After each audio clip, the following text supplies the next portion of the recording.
again, big thanks to James Hugh for attending.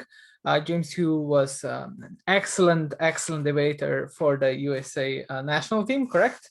Also a coach for the development team, yes, if I'm not mistaken. I don't miss it. Sorry? Yeah, that's correct. Yeah, okay.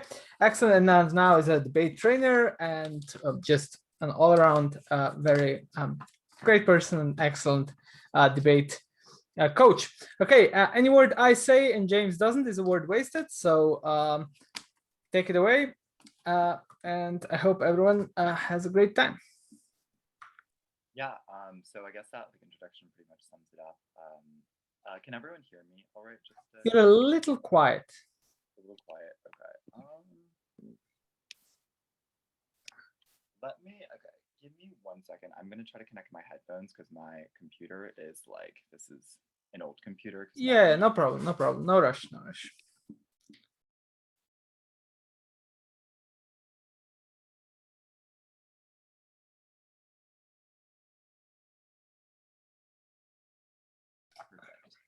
Yeah, so hi, my name is James. I was a debater for the United States my senior year, and I'm gonna have my contact information and stuff if you have extra questions linked on the last slide of this presentation. But today, oh shoot, I have a a slide deck or a presentation. I'm giving you permission just a second. Okay, cool. There you go. Should have it now. Thank you so much.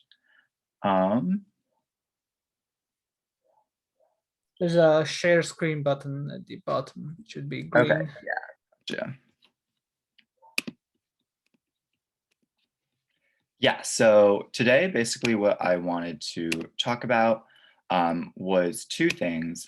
So the first is I wanted to talk about the recent rise in Asian American Pacific Islander or AAPI violence in the United States, and kind of just important information relevant to that topic. Because I think it's definitely something that illuminates a lot of important aspects of race relations in the United States, but also kind of broadly around the world that is useful in debate. And also it's just good to kind of keep up on this specific aspect that's been really, really prominent in the news lately. And then the second part of the presentation, which is a little bit different from the first when we discuss API violence, it's going to be about nonviolent direct action. Basically, I don't know if you guys have had to debate motions about nonviolent or violent civil disobedience before, but I recently took a class on kind of nonviolent politics this semester.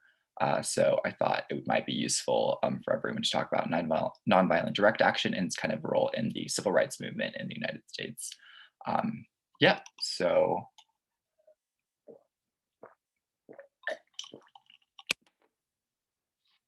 let's just get started. So first, I think it would be helpful to kind of cover what's happening in the United States recently, specifically related to Asian American Pacific Islander violence. So obviously, as debaters, you might know that the United States has a large issue with gun control and kind of gun violence in the United States. But on March 16th of 2021, which is this year, there was a shooting at 3 different spas in Atlanta, Georgia, that ended up killing 8 people, 7 of which were women and 6 of which were Asian women. And this incident is not really an isolated incident, but rather kind of a one specific example or one chilling example of a broad surge in anti-Asian racism that has been occurring in the United States recently.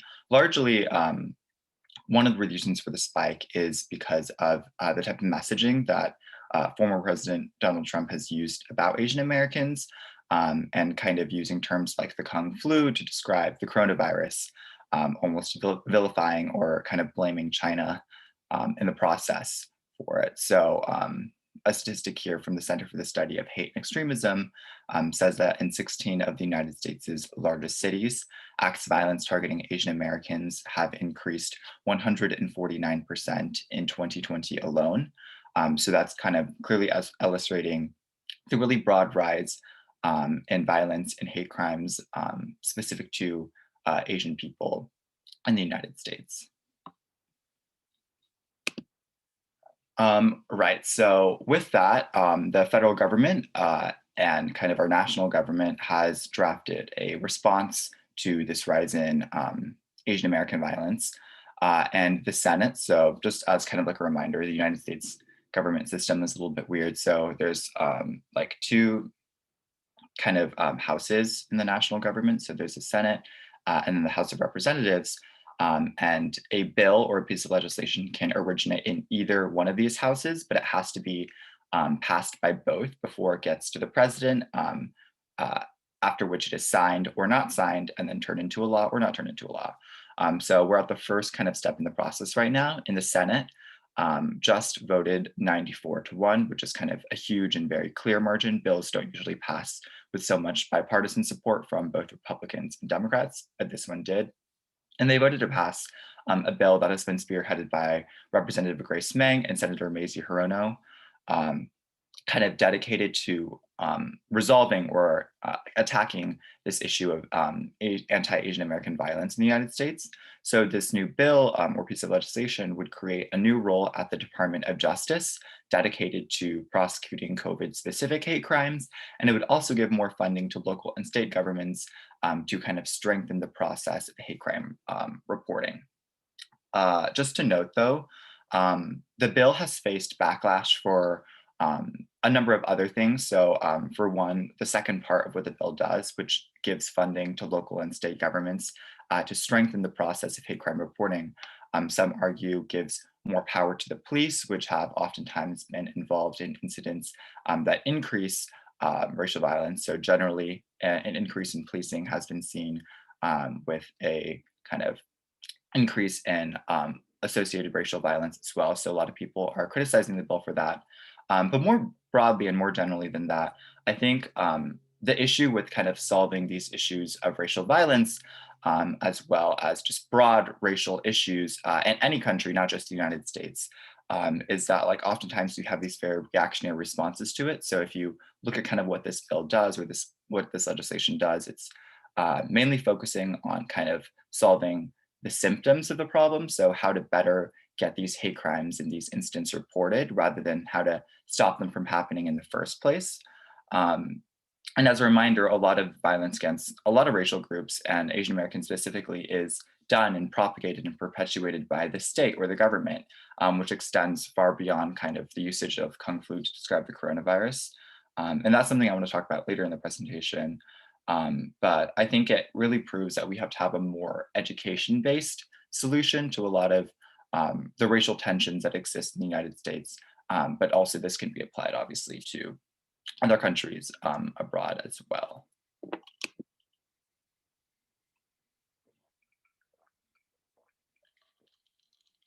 Okay, so now let's get into a little bit of the history of AAPI discrimination. So I think it's first useful to clarify kind of what are the different forms that racism can take. So these are two terms that I think are generally useful when talking about race relations, and kind of just like two terms that are useful just in any discussion about race. So understanding the difference between individual racism and systemic racism. So individual racism is one's racist assumptions, beliefs, or behaviors. So it's a form of racial discrimination that stems from conscious and unconscious personal prejudice. So it comes from specific individuals. So if you're discriminating somebody else based off of racial factors or racial characteristics, like as a person, that is individual racism. And then systemic racism is policies and practices that are entrenched in established institutions, which result in the exclusion or promotion of designated groups. And in the following slide, which I am going to switch to soon, we're going to kind of give examples of systemic racism that has happened in the United States. And then I'm going to make a claim about kind of the connection between these two, and then kind of a more broad solution that governments, states can look towards when trying to solve these underlying racial tensions. Obviously, keeping in mind that we can't solve everything and it wouldn't happen quickly, but just some kind of solutions that I think are useful at least. Yeah, so My claim is kind of that systemic racism also leads to more personal prejudice among or against racial and ethnic groups. And I think this is really, really clear when we kind of talk about the history of systemic racism against Asian Americans within the United States and kind of see how that impacts the kind of display of racial violence that we see today, like the recent rise in anti-Asian violence, and how kind of the systemic racism, the historical systemic racism, connects to what we see today. So I picked kind of 4 main examples I think that characterize this type of discrimination best. So the first happens in 1875, and something was passed that was named the Page Law.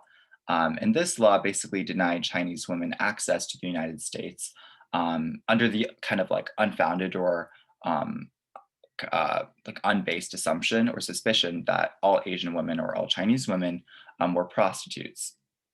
So this was kind of the first law in a very long stream and long set of laws that would specifically target immigration from China, immigration from Asia coming into the United States. And then the next act is the Chinese Exclusion Act, which happened in 1882. And basically, the Chinese Exclusion Act did kind of what the name implies. It excluded immigration from China and broadly other Asian countries from the period, I think, from 1882 to the early, if not mid 1900s. And it was the only federal law in US history that targeted a specific ethnicity when it came to immigration policy and just like outright banned immigration of that ethnicity to the United States. Then in 1942, during World War II, there was Japanese internment. So during this time, 117,000 people of Japanese ancestry were incarcerated on the West Coast, basically for the suspicion that all people of Japanese descent were somehow complicit or somehow involved in the Japanese bombing of Pearl Harbor, which is like this military base within the United States. So that was also kind of one of the first, or if not like the only, kind of real example of mass incarceration of a specific ethnic group happening directly in the United States as well. And I'm going to kind of talk about how that specific piece of history is also undercovered in US education a little later on. But lastly, we have in 1966 something known as the model minority myth, which you might have heard about. So perhaps most well known among all Arabs, Asian Americans is the model minority myth. This stereotype was born in 1966, and it started within a lot of prominent publications like the New York Times that praised Asian Americans for outperforming other minority groups based off of metrics like test scores, crime rates, etc. And despite its outwardly connotation, which kind of like implies that Asian Americans are a model minority or a minority that should be praised and should be followed or something along those lines. The myth was really perpetuated to effectively silence the Asian population within the United States by painting Asians as docile, inoffensive, culturally assimilated, and having more in common with white individuals than other minorities. So in a way, it was pitting Asian Americans kind of against other minorities in the United States.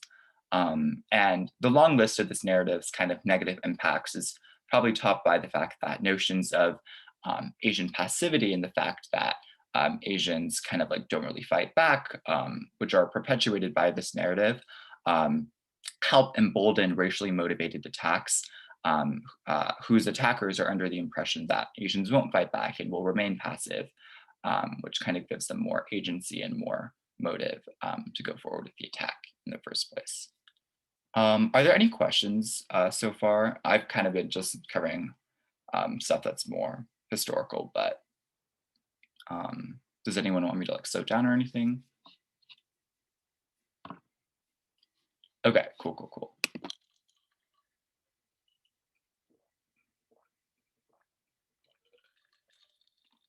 Okay, so now we're going to kind of discuss how historical racism influences the violence that we see today.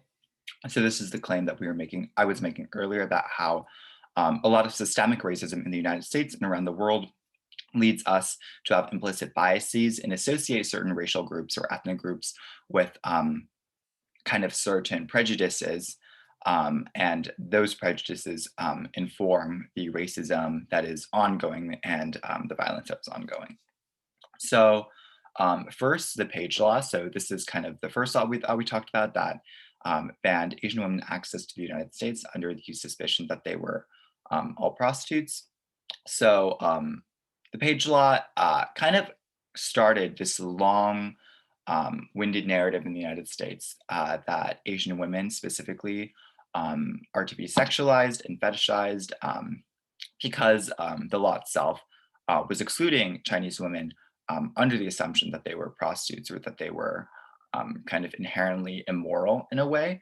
And because of that, that law started this broad perception that Asian women broadly are kind of like sexual objects. And specifically within the Atlanta shooting, I would say kind of the peak of the display of anti-Asian violence that has been happening in the United States right now. The Cherokee County Police in that shooting seemingly brushed off the notion that Robert Long, who is the perpetrator of the crime in this instance, they kind of brushed off the fact that his crime was racially motivated by claiming that his actions were not the result of race, but rather a sex addiction.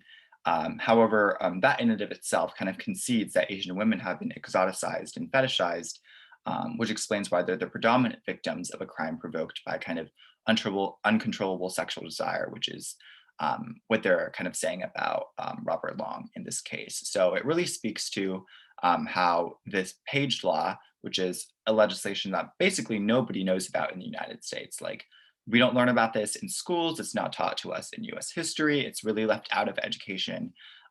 It shows how this law has informed perceptions about Asian women that implicitly play a role in like mass acts of violence like that of the Atlanta shooting, because it sexualizes Asian women and makes us perceive them as these sexual objects, when that really was just a manufactured lie that this law has helped perpetuate. The second example of how historical racism influences today's racial violence is about Japanese internment. So US history curriculum, and this is something that I've experienced as well going through like the US kind of education system. It focuses heavily on the bombing of Pearl Harbor while glossing over the incarceration of Japanese American ancestry via internment camps that happened immediately after Pearl Harbor. And kind of what this does is, and this has kind of been confirmed by historians and educators as well, is Asian Americans, specifically Japanese Americans, are oftentimes now associated with threats to US nationhood. And because of the fact that their kind of involvement in the bombing of Pearl Harbor is emphasized well above their mistreatment or Japanese Americans' mistreatment after Pearl Harbor, that kind of creates this asymmetrical education in which we were taught that like the Japanese diaspora is very threatening to US hegemony, and we are kind of giving misrepresentations of the history of Japanese discrimination in the United States in the first place, which really contributes to biases and prejudices against Japanese Americans specifically. And that's why Japanese Americans are part of the reason why Japanese Americans rank the second highest out of all Asian American Pacific Islander subgroups for worrying about acts of racial violence and kind of coping with those things. And lastly, as I've already kind of previously mentioned, the model minority myth, which started in 1966, today reinforces stereotypes of Asian pacifism. And I don't think I've defined pacifism yet, but it's basically just meaning kind of being very submissive to and not unresponsive, kind of unaggressive, unprovoking to a lot of like the aggression that that Asian people might experience. So those like reinforcing those stereotypes of pacifism ultimately lead the kind of racially motivated attackers of today to feel like they have more ability and more agency to attack Asian American people. So I guess now it's kind of time to discuss what exactly to do with this information and how this might be useful to you in debate, or how kind of just like what's important to take away from the section of the talk about Asian American Pacific Islander violence. I recently wrote an article about this for a publication for the Columbia Political Review, which is the publication that I write for at college. But in the paper or in the article, I talk a lot about how specifically when it comes to issues of racial violence and issues of race in general in the United States, but broadly around the world, an education-based solution is necessary to tackle a lot of these kind of like deeper prejudices that people hold against specific racial groups. And that education can very well take the form of ethnic studies. So the study of different ethnic groups and their contribution to the United States, and kind of how they have been shaped by historical racism and stuff like that, would be really, really helpful in informing and educating people about these issues and lessening their prejudices in the long run. So for one, ethnic studies, or within an ethnic studies course, you would typically learn about the history that I've just quickly detailed about Asian Americans that links to modern day racism.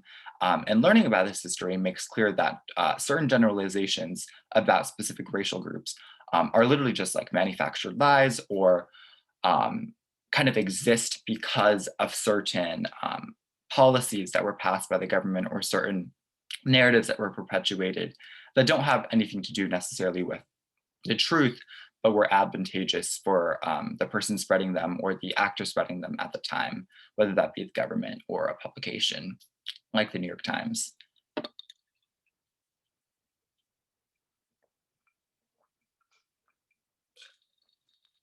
And more broadly, ethnic studies encourages students to think more critically about race and just kind of be more involved actively in interrogating the assumptions around race.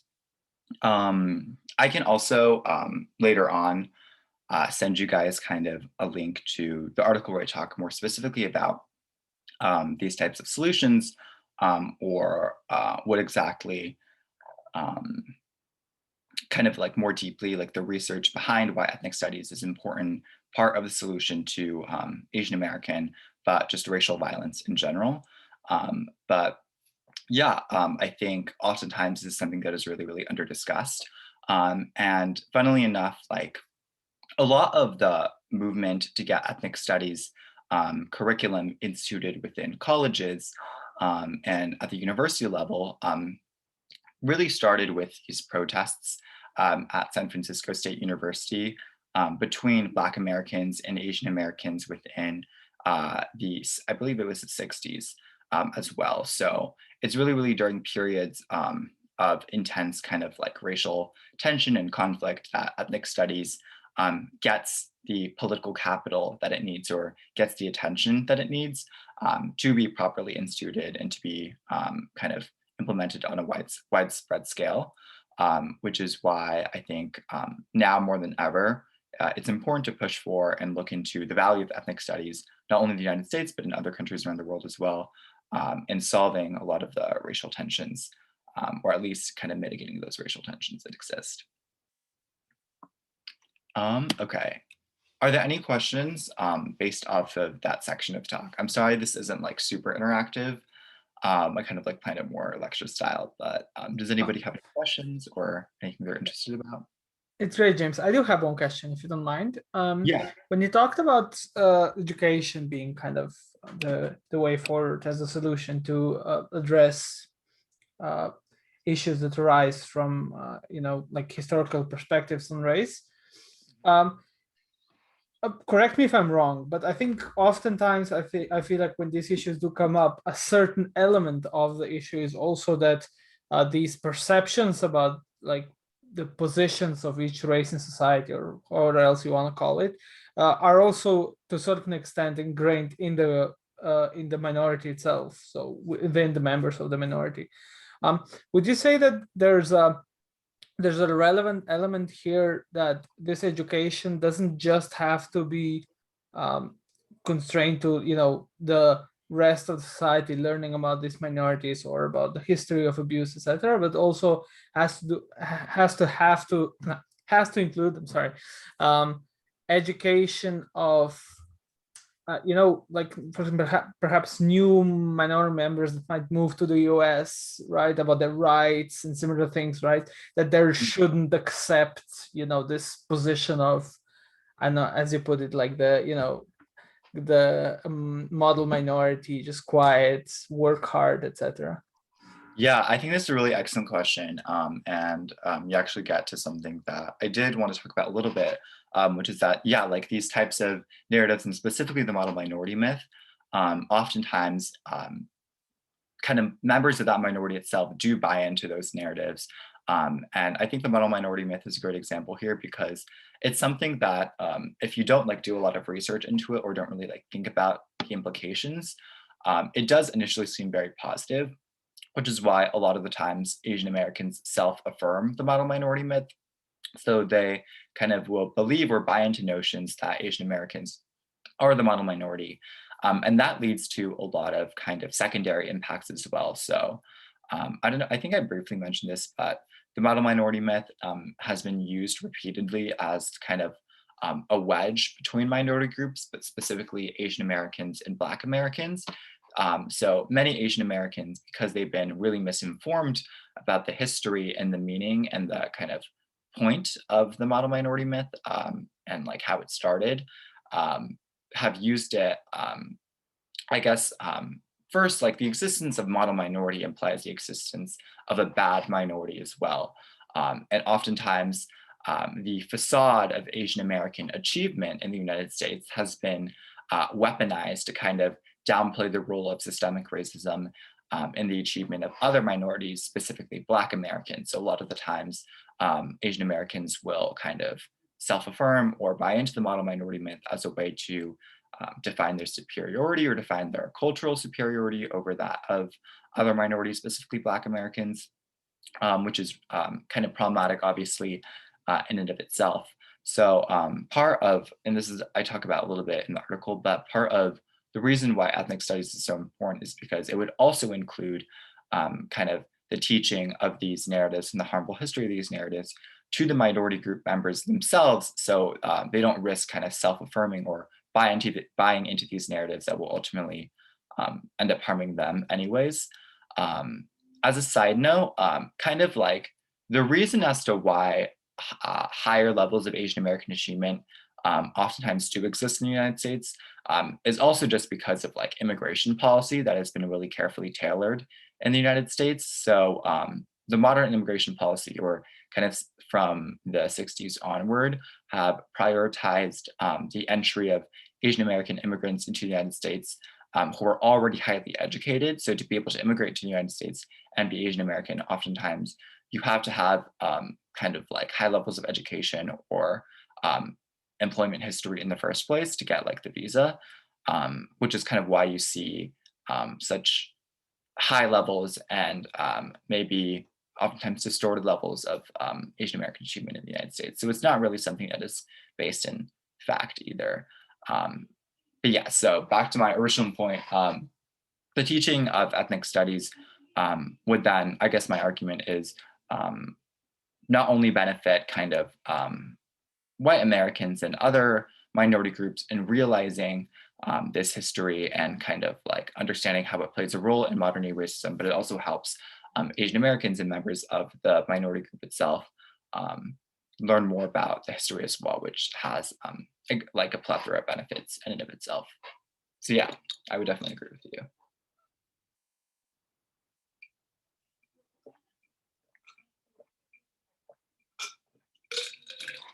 Okay, cool. All right, I think now we can probably move on to talking about a little bit politics of nonviolence. And I just checked the chat and I saw a message about you guys having debated kind of issues of nonviolent versus violent resistance. And I want to talk about that a little bit because I think it's also relevant to race relations because kind of politics of nonviolence specifically was really, really heavily used within the civil rights movement, specifically by Martin Luther King. I think first, as kind of a case study in these debates about kind of violent versus nonviolent civil disobedience, it's useful to know about the civil rights movement because it is a very, very big case. But I kind of also want to talk about briefly kind of other case studies about nonviolent resistances around the world, because I feel like oftentimes within these debates of violent versus nonviolent civil disobedience, oftentimes people associate nonviolent civil disobedience with the more principled side, and they typically think, I think it's harder to argue that nonviolent resistance ends up or leads to regime change or political change or whatever the movement's goals are in any given country. But after taking this course, I think I've realized that it's actually quite the opposite in kind of recent history, at least. A mass majority or a large portion, a much larger portion of nonviolent resistances around the world have been successful as compared to violent and armed resistances in achieving regime change or independence from a colonial power and anything along those lines. So with that, get started. So just to begin, as kind of like background, I want to note that Martin Luther King, there were kind of like two sects of the civil rights movement, one that was nonviolent and one that was comparatively more militant. So the more nonviolent side of the civil rights movement was kind of led by the central figure, Martin Luther King Jr., and the more militant side, not necessarily outright violent, but they did engage in some violent tactics side of the civil rights movement was not necessarily led, but I would say is kind of like, I guess, like controlled by the Black Power movement and Malcolm X and people along those lines. So those are kind of the two sects of the civil rights movement. But I think in this case, the nonviolent part of the civil rights movement does have a lot, kind of like takes a lot of the media space at least, and a lot of the historical discussion of the civil rights movement. And within that nonviolent sect, there's a lot of these different groups that are actually doing the work in organizing the protests that are happening. So just to quickly cover those, you have the Southern Christian Leadership Conference, which is the organization that Martin Luther King Jr. originally leads. And then you also have smaller racial groups known as CORE and the SNCC. And these are kind of more student or college level led organizations. And within the nonviolent sector movement itself, these are generally more radical individuals who are pushing for and oftentimes influence Martin Luther King's Southern Christian Leadership Conference and kind of motivate their actions in many instances. But that was just like, you don't necessarily need to know that, but that was just kind of like brief breakdown of all the different groups involved in the civil rights movement and the organizing of the civil rights movement. But more broadly, the civil rights movement and the goal of the civil rights movement is to integrate life between Black Americans and white Americans within the United States, not only legally, but also culturally and socially. So Martin Luther King kind of described three ways within his speeches, within his writings, which are all kind of, if you want to read them, they're all kind of compiled in this book called Stride Toward Freedom. But he thought of and described of three ways in which minorities can respond to racial discrimination, with passivity, with violence, or with nonviolent direct action. So Martin Luther King thought that passivity, in addition to allowing racial discrimination to persist, was just more morally cowardly because it allowed your own body and kind of like the bodies of your brothers and sisters to be continuously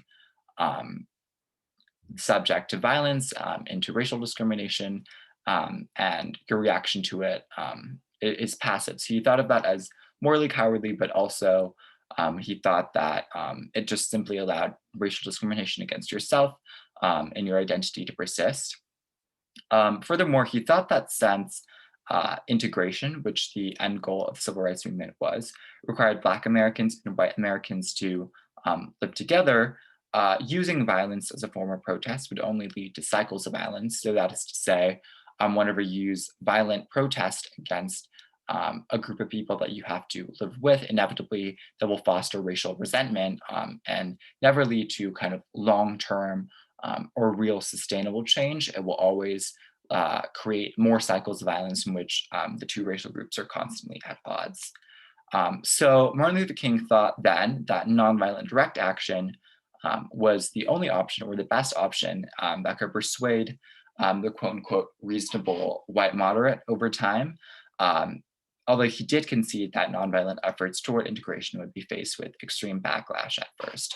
So I think the quote on this slide really captures kind of like MLK's views in relation to nonviolence well. So he says that here, nonviolence comes in as the ultimate form of persuasion. It is a method which seeks to implement the just law by appealing to the conscience of the great majority through blindness, fear, pride, or rationality, have allowed their consciousness to sleep. And that was a quote from Stride to Freedom, which is kind of the collection of his speeches. Yes, sorry, I'm just checking. I'm going to stop the screen share for 1 second just so I can make sure my headphones are still connected.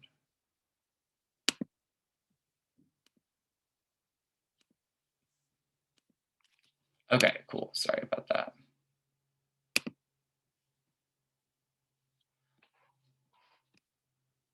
All right. Okay, so next, I think it would be useful to kind of talk about arguments in favor of the tactical benefits or the practical benefits of nonviolence. And this is the part that I think is more directly useful in debates that you'll have about kind of nonviolent or violent civil disobedience. So these are all arguments that King has made himself within his writings, his teachings, or his speeches. So I'll try to contextualize them with things that, in quotes that he said, as is displayed on the slide. So the first argument that King kind of makes about why nonviolent protest is preferable to violent protest is because violent protest, he says, will always be faced with harsher state violence, in which case the state always has an upper hand. So if you want to engage in a resistance or a war that is based off of violence, the state will always have more capacity to be more violent or always have more capacity just militarily. So it doesn't make sense that you use violence as a tactic of protest because you will never win on that front anyways. So a quote, I guess, that contextualizes this is, there's more power in socially organized masses on the march than there is in guns in the hands of a few desperate men. Our enemies would prefer to deal with a small group, rather a small armed group, rather than a huge unarmed but resolute mass of people. So he said that, I think it was in a speech called The Social Organization of Nonviolence, or it might just be the section of the book that describes it. But throughout the civil rights movement, MLK really held their firm belief that mass nonviolent organization can initiate forms of struggle that drive back the enemy without using violence. So examples of this mass organization that are nonviolent and things that might be useful for you to contextualize or characterize your side in these types of debates are mass boycotts, strikes, sit-ins, etc. So boycotts being like economic boycotts, refusing to buy goods from a specific store, strikes, like labor strikes, withholding labor from mass institutions, sit-ins. So during the civil rights movement, there would be these things called lunch counter sit-ins. And even though white Americans, Black Americans were legally allowed in a lot of states to sit at the same lunch table, a lot of businesses would still not allow it. So it would be an active act of protest for a lot of Black Americans to literally like just go to their local diner or go to a restaurant and sit at the counter with other white Americans. So those are kind of the examples of nonviolent mass organization. But the reason that King says these are kind of preferable to nonviolent forms of protest is because from a kind of public relations perspective, it's just much simpler or much easier to deal with violent resistance because the government can always retaliate with violence as well. But now they possess more capacity and power. And that retaliation will also be seen as justified insofar as protesters are also engaging in violent acts.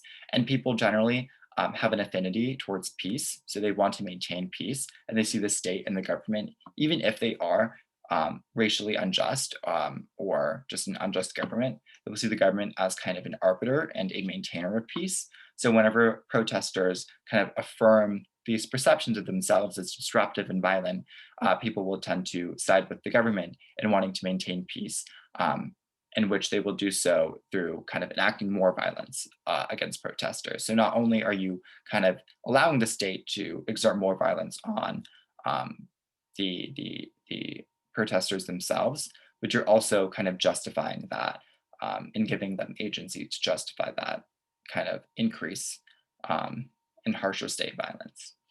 Nonviolent protests, on the other hand, place the burden on police who are likely to react violently, and when they do so, are then seen as an unjust entity by the public or moderates. So the broadest significance of this point is that it shows how King really does not believe there was a path, or did not believe that there was a path to racial equality in the United States with violent action. So whether violent action is employed, Black individuals will always be blamed, and it will be impossible to form a good relationship with white individuals who Black people inevitably have to live alongside, especially in a truly integrated society. So this is kind of one of King's main arguments for why violence will never be a sound or a resolute solution. So the second argument that King kind of comes up with or articulates is that nonviolent protest is far more accessible and will galvanize larger shares of people to participate in the movement. And that in and of itself is really, really powerful. So the quote that I think contextualizes this argument here, he says, is our most powerful nonviolent weapon is, as would be expected, also our most demanding, and that is organization. So the crux of King's argument here, I think, is that people must be organized in units of power to produce change. So organization has the ability to display a specific social or civil rights movement's numbers, so i.e. the tangible support that it has. And King clarifies that it is the display of numbers and power through organization that grabs the attention of the press and fellow Americans to the point in which those in power are inconvenienced and then forced to respond. So the first part of this argument is that because it just takes like physically less for a lot of people to engage in nonviolent protest versus more militant or like aggressive and violent protest, more people will join that movement. And the very fact that the movement has more numbers makes it more likely that the government and the public is forced to confront that movement in and of itself, because you cannot just simply ignore like millions or hundreds of thousands or tens of thousands of people protesting against a certain cause. Then the quote in and of itself, King within his writing places in the context of marches. So I want to talk about that a little bit. So he argued that marches are the most effective whenever they're continuous and sustained. And one march or sporadic mass organization is not going to bring about desired change that is needed to lead to racial equality. And then he argues that you're much more likely to have sustained mass organization with nonviolence because militant groups are not accessible to everyone. So whenever a movement becomes militant, it is far less likely to have widespread engagement. So I think a good example of this is that in the civil rights movement, and these are kind of characterizations that you're able to use to like deepen and illustrate your examples in debates that I highly recommend. But one example of the civil rights movement is that you have a lot of involvement in the civil rights movement from very young people. So you have involvement from college students, but you also have involvement from like literal school children. And that's really important because those school children participated one time in the civil rights movement in what was known as the Children's Crusade towards the end of the movement. And that was when people in grade school, people in middle school, were kind of participating in these in the protests themselves. And they were the subject to a lot of police brutality after that. And it was very controversial part of the movement because half the people were wondering like whether to blame civil rights organizations for allowing children to be subject to this violence. And then a lot of other people were still also though motivated and sympathized with those children who were ultimately brutalized by the police even more. So they placed blame, I think more rightfully on the police, but it was still a very controversial action on the civil rights movement's behalf. But it's clear to see that if the civil rights movement was holistically more violent rather than nonviolent, then that type of action could not have existed in the sense that it's very, very hard to kind of like recruit or immoral, I think, by a lot of international standards to include children and younger people themselves who not want to enlist, oftentimes in violent causes. So that's essentially why these causes, when nonviolent, are more inclusive in a sense. So King does make an effort to note that organization is not easy, though. He says that the right kind of organization that is nonviolent and confronting requires training, it requires discipline, and the ability to be patient as the group gathers more and more momentum. I think more significantly, though, broadly, like this quote speaks to the organizing power of the civil rights movement. It really shows what King believes to be the movement's most effective tool, which is organization and mass resistance.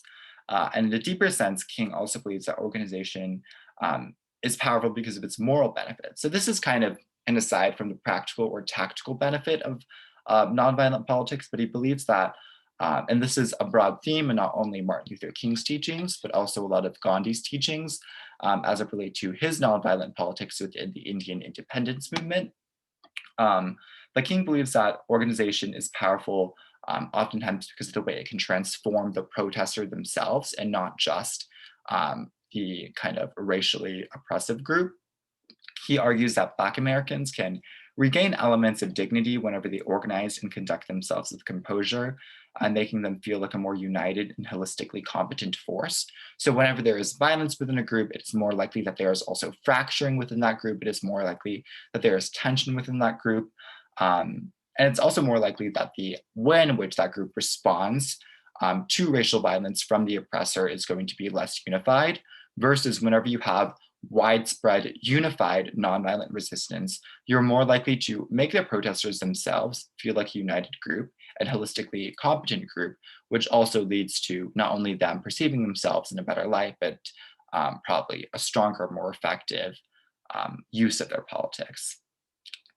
So finally, this conception of organization as the movement's most powerful weapon really, I think, served as the scaffolding for many of King's campaigns and training. So this idea of nonviolent protest being more accessible to the public, I think, is something that is also super, super relevant in debate and can be used to your liking. And I think it's just good knowledge to know.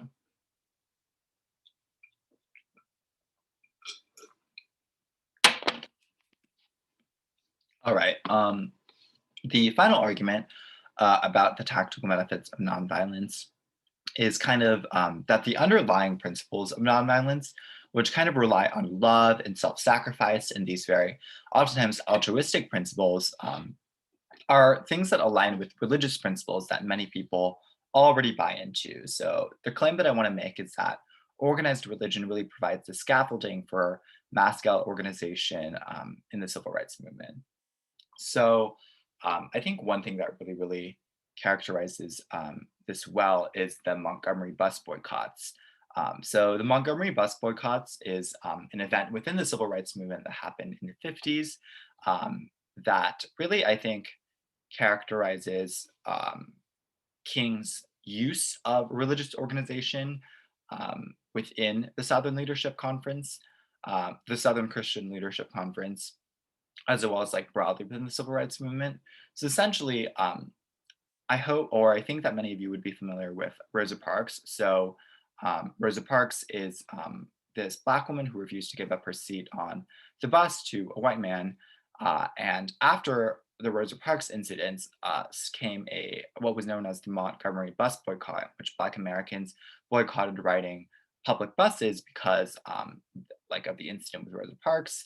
when she was ultimately arrested and kind of really interrogated for not willing to give up her seat. And right after the incident in Rosa Parks, kind of Martin Luther King, he wasn't this really prominent leader yet in the civil rights movement, but he was assigned to give this talk to kind of mobilize the Black community within Montgomery. And part of kind of the start of that mobilization was within churches. So he would give these talks in churches within and this is why his movement is named the Southern Christian Leadership Conference, because it was originally like literally based around organized religion, and to appeal to these Black Americans, the majority of which were Christian at the time. They were, or he was really emphasizing the commonalities between the values of just broadly religion, and kind of like the principles of nonviolence. So those being love, self-sacrifice. One of the things he talked about is that even though Black Americans are obviously really, really angry at this time, you obviously you have to channel that anger and resentment into kind of constructive forms of resistance, which would take the form of nonviolent resistance. But I think more broadly than just the civil rights movement, we could also talk about, once again, like Gandhi's independence movement, in which religion also played a really, really big role in the organizing structure of the movement. So Hinduism, and appealing to the values of Hinduism and connecting how those values assimilate or are oftentimes connected to the values and principles that nonviolence teaches, also really helped convince a lot of people within that movement as well. So I think more broadly, the point I'm trying to make here is that principles of nonviolence can really be effectively sold oftentimes to members of that minority group themselves or members of the resistance themselves, because they align so closely with pre-existing religious principles that a lot of people feel a strong affinity or conviction to. Yeah, so the last thing that I really, really wanted to quickly touch on is this chart. I know it's a little bit unclear, but hopefully I can get a copy of this emailed to you guys so it's a little bit less unclear. But this chart just shows major unarmed insurrections in the Second and Third Worlds from the years 1978 to 2001. So a few of the countries in this chart are Iran, Bolivia, El Salvador, Poland, and then on the right here, you can see direct contribution to political transition. So if it has a plus, it means that the movement was successful, and if it has a minus, it means the movement was not successful. And really interestingly here, this chart shows that 2/3 of the nonviolent movements that happened in the Second and Third Worlds from 1978 to 2001 were successful in their political aims.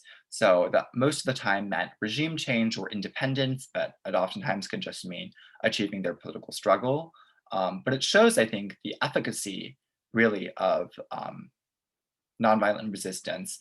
And that's something that I wish I knew a little bit more of when, and it's interesting, we actually had this this topic at the Winter Holiday Open or the tournament in Croatia that we go to every year, and this was like a topic for the final round. And I remember being like, oh, I can't find any, or like a lot of examples of purely nonviolent resistances that have been successful, but here's a whole list if you would like to look into them.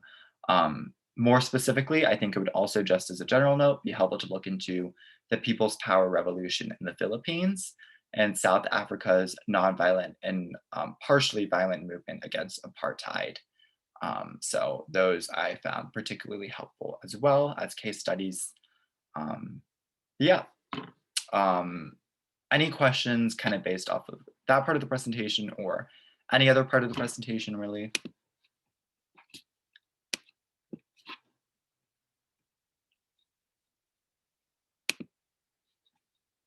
Don't be shy.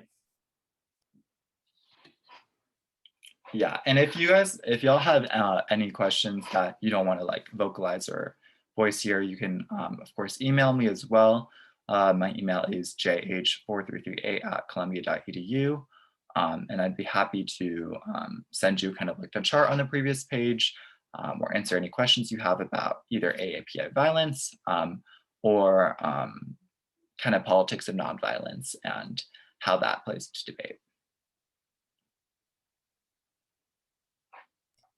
Okay, since it doesn't seem like we have any questions, anyone who does have them, as James said, and email him. Thank you again, James. Really an excellent presentation. I think it's fair to say that perhaps we in Europe do not have as much discussions about race than we should have, really. So I think this was very useful for all of us. Thank you again for your time and for your excellent remarks. And I think it's like morning for you, right? Or yes, it is 10 a.m. for me. So have a great rest of the day. And for everyone else, good evening and see you around. Thank you again and goodbye. Thank you so much.